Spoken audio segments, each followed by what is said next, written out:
On last night's edition of WWE Monday Night Raw on Netflix, we saw the long-awaited and highly anticipated debut of Penta. And his debut has got a great reaction from fans, and now that he's in the WWE, Penta has worked in pretty much every modern day wrestling company under the sun. Of course, including AEW, where he was a former multi-time champion. So how did we get here? How did AEW let Penta slip through their fingers and find his way to the WWE, and did AEW fumble him? Let's talk about all that and more in today's video and get right into it.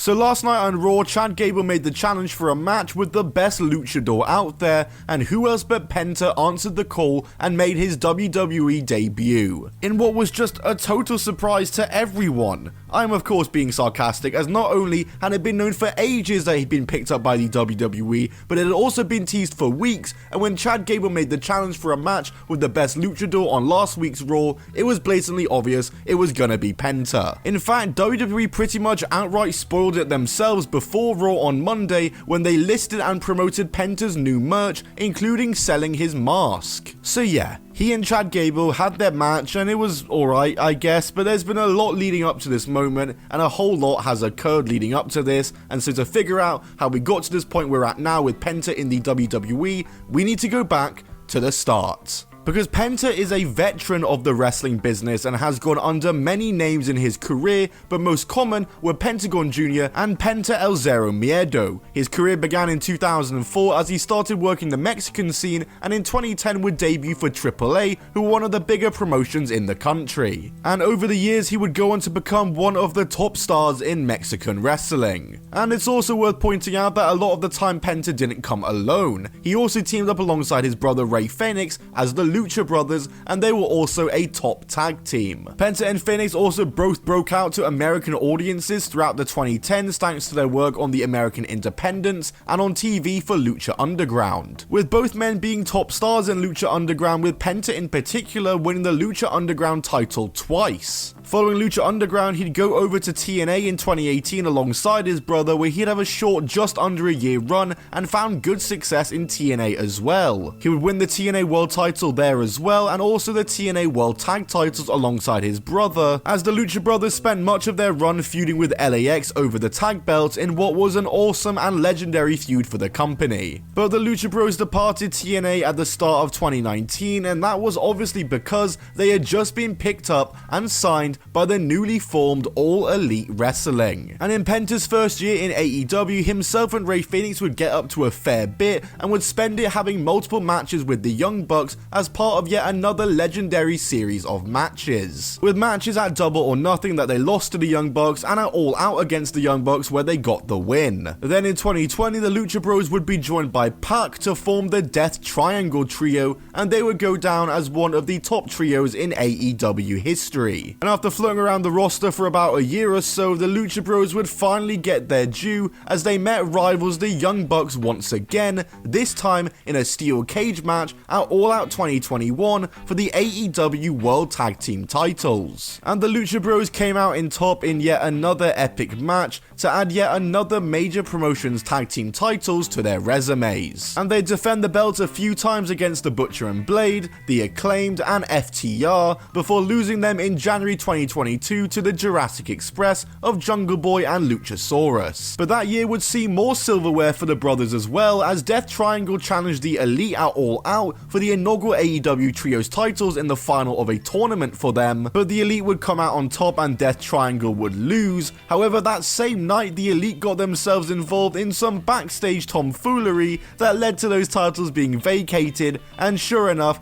Death Triangle would pick up the vacant belts and become the AEW Trios champions. They defended the belts through the end of the year and would spend the start of 2023 taking on the Elite in a best of 7 series for the belts, which the Elite would win. But more tag belts were claimed that year, as only a couple of months later the Lucha Bros won the Ring of Honor tag titles to add even more tag gold to their CV. They would lose the belts after just a few months, and unfortunately that would be the last bit of gold and silverware that Penta would win in AEW, and after this, until the the end of his AEW run, he more or less just kind of floated around the roster, not really doing anything meaningful. He was in some big matches and wrestled on pay-per-views, sure, but he wasn't getting pushed or getting major wins or any sort of focus. And so in the summer of 2024, after not really doing much all year, rumors began to surface that Penta and Phoenix were both looking to explore their options upon AEW contract expiry, with WWE of course being the rumored destination and the place that would be scooping them up.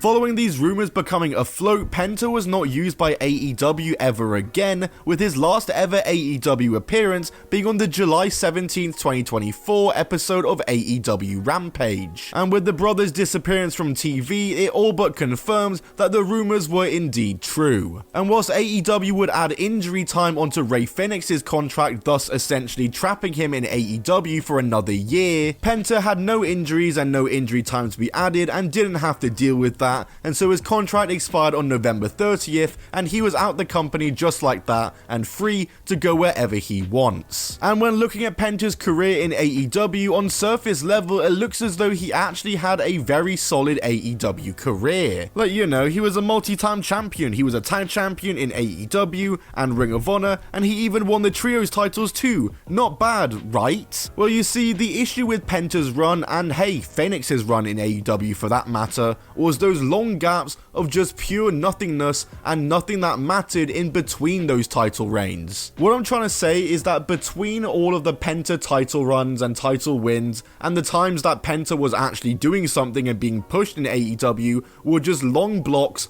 of pure nothingness. There were many long periods of time in Penta's AEW career where he was just another guy in the roster, and his push in the company as well as Phoenix's were just never consistent, and they were always stop-starts. And those long periods of just doing nothing and hardly being pushed and just floating around on the roster as another guy were really damaging to their careers and hurts their credibility. The Lucha Brothers were one of the best teams in the AEW tag division. They go down as one of the best tag teams in AEW history. They were brilliant in the ring, they were charismatic, they had great looks, connected with the fans, and should have been a consistently pushed team who were always at or near the top of the division, but it just wasn't like that. Overall, to answer the question if AEW did indeed fumble Penta, I would have to say yes. I guess I'd have to say yeah. Because overall, I would say that AEW fumbled the Lucha Brothers, and so in turn, it kinda means yes, they did fumble Penta then. And now Rey Fenix is obviously still in AEW, meaning Penta is on his own in the WWE, which is very interesting to see, and it's gonna be interesting to see how he does and how he's booked. But I have no doubt that when Rey Fenix is free from AEW, he'll join his brother in WWE to reform the Lucha Bros, and they will easily be the best team in the division. Whether or not WWE books them that way remains to be seen, and whether they push them or not also remains to be seen, but at the very least, I can see the WWE pushing them more consistently than AEW did. I mean, hey, it's been a good start for Penta in WWE already, as he's already got a win, and WWE are already selling replica Penta masks, something that in the 5 years he was in AEW for, we never got. Which is just astounding to me. Penta has an awesome look with an awesome mask, which is so marketable and would literally be a money printing machine